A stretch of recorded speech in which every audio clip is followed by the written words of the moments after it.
నమస్తే అండి అందరికీ. శ్రీమాత్రే నమః. శ్రావణ మాసంలో వచ్చే చవితి తిథిని నాగ చతుర్థిగా చేసుకుంటూ ఉంటాము. నాగ చతుర్థిని అంటే నాగుల చవితిని మనం దీపావళి తర్వాత వచ్చే చవితికి చేసుకుంటాము. అలాగే శ్రావణ మాసంలోనూ చేసుకుంటాము.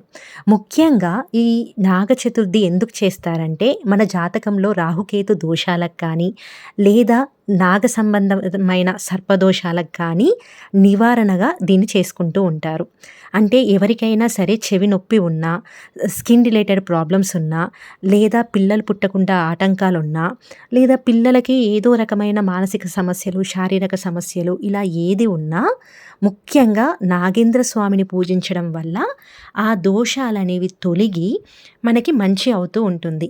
ఆ రోజు ఉదయాన్నే లేచి స్నానాధికాలు పూర్తి చేసుకొని ఏదైనా దగ్గరలో ఉన్న నాగేంద్ర స్వామి గుడికి వెళ్ళడం గానీ, లేదా ఏదైనా పుట్ట దగ్గరికెళ్ళి పాలు పోసి నువ్వుల ఉండ చిమిలి చేస్తాం కదా! అది నైవేద్యంగా పెట్టి, ఏదైనా వడపప్పు, పానకం అలాంటివి కూడా పెడతారు కొంతమంది. అలా పెట్టి స్వామి చుట్టూ ప్రదక్షిణలు చేసి, ఆ పుట్టమన్నుని మన చెవికి రాసుకుంటూ ఉంటారు. పిల్లల చెవికి రాస్తూ ఉంటారు. అలాగే గుమ్మం బయట రాస్తూ ఉంటారు. నాగేంద్ర స్వామి స్వరూపాలని గీస్తూ ఉంటారు. ఇలా చేయడం వల్ల దోషాలన్నీ తొలగిపోతాయి.